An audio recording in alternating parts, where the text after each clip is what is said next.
Welcome to the Flip and Castle podcast. Okay, so get this, right? What if, like in school, they had a whole class, not about like history or math, but about the future? A whole class about the future. Wow. Like alongside algebra and all that. Interesting. Yeah. And that's actually what we're diving into today, this excerpt called Imagining a Future Class in Schools.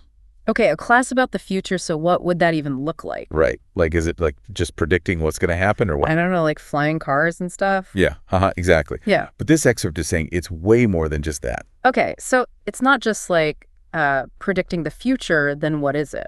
Well, it's more about like how do we actually shape the future? Yeah, okay, shape the future, yeah. I like Yeah, that. like instead of just passively waiting for it to happen, yeah, how do we actually like create the future we want to see? That's super cool. It sounds kind of like, taking control of your destiny a little bit. Totally. And that's where this idea of creativity comes in, which the excerpt talks a lot about. Oh, interesting. Creativity. Okay, yeah, because if you want to shape the future, you definitely got to be able to think outside the box. Right. Like imagine all the problems we have today, like climate change and all that. We need creative solutions. For sure, yeah. Like climate change. I mean, that's a huge one, right? That's going to take some serious creativity to tackle. Absolutely. And the excerpt actually specifically calls out ethical innovation, which I think is super important. So it's not just like any old invention, Yeah, ethical innovation, that's a good point. Because you could invent something really cool, but if it's not like ethically sound or if it doesn't benefit everyone. Exactly. Like it could end up doing more harm than good. Exactly, yeah. So it's about like thinking about the consequences of your creations and making sure they're actually making the world a better place. I like that, yeah. Making sure your inventions are like aligned with your values and that they're actually, making a positive impact. Exactly. Yeah, that's a good way to put it. So this future class, like how would they actually teach this stuff? Like what would the curriculum be like? Well, that's what's really cool. The excerpt talks about this idea of like collaborative and cross-disciplinary learning, like and blending all these different subjects together. Oh, that's interesting. So it's not just like a science class or a history class. It's like all of them mixed together. Yeah, exactly. Like one day you might be, I don't know, designing future cities using like what you learned in engineering and architecture. Okay, yeah. And then the next day you might be like debating the ethics of artificial intelligence. That's cool. So it's like showing how all these different subjects are actually connected, and how they all play a role in shaping the future. Right, because in the real world, problems aren't neatly divided into subject categories, are they? Exactly, yeah.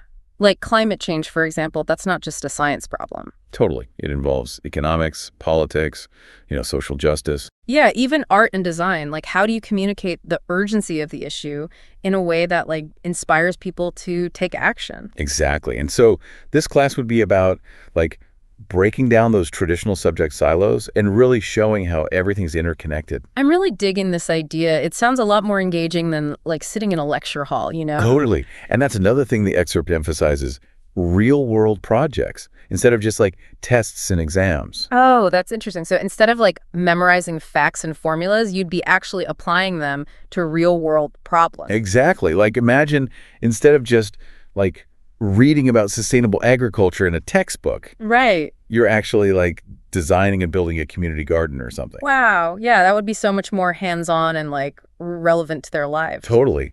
And in the process, you'd be learning those essential skills like problem solving, critical thinking, teamwork, all that stuff. And like they would actually remember what they learned, because they're putting it into practice. For sure. Yeah. It's way more engaging and memorable than just like passively absorbing information. Absolutely. I totally agree.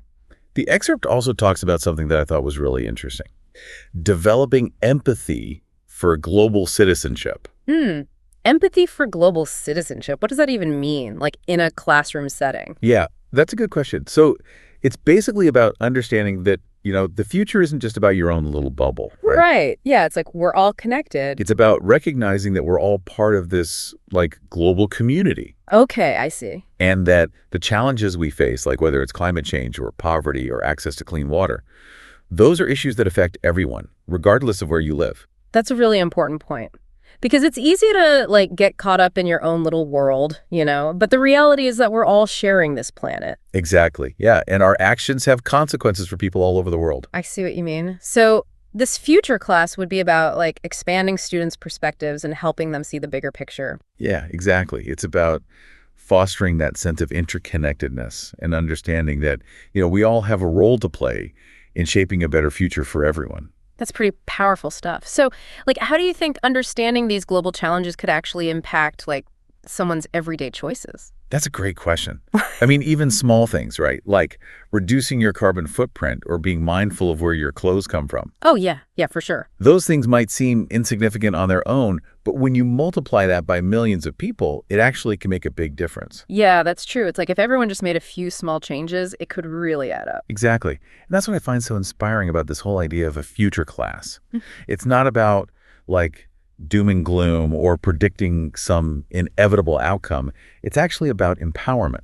I totally agree. It's about giving people the tools and the knowledge to actually create the future they want, rather than just passively accepting whatever happens. Exactly. It's about moving from passive observers to active change makers.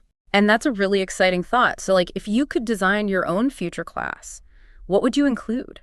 What skills or knowledge do you think are essential for navigating the future? I mean, it's definitely something to think about. Yeah, that is a really good question. Something to think about. For sure. I'm going to have to ponder that one for a while. Me too. Yeah. All right. Well, that's all the time we have for today's deep dive. That was a fascinating discussion. Yeah, definitely gave me a lot to think about. Thanks for joining me. Thanks for having me. And to all of our listeners, thanks for tuning in. Keep those future-shaping ideas flowing. We'll catch you next time. See you then.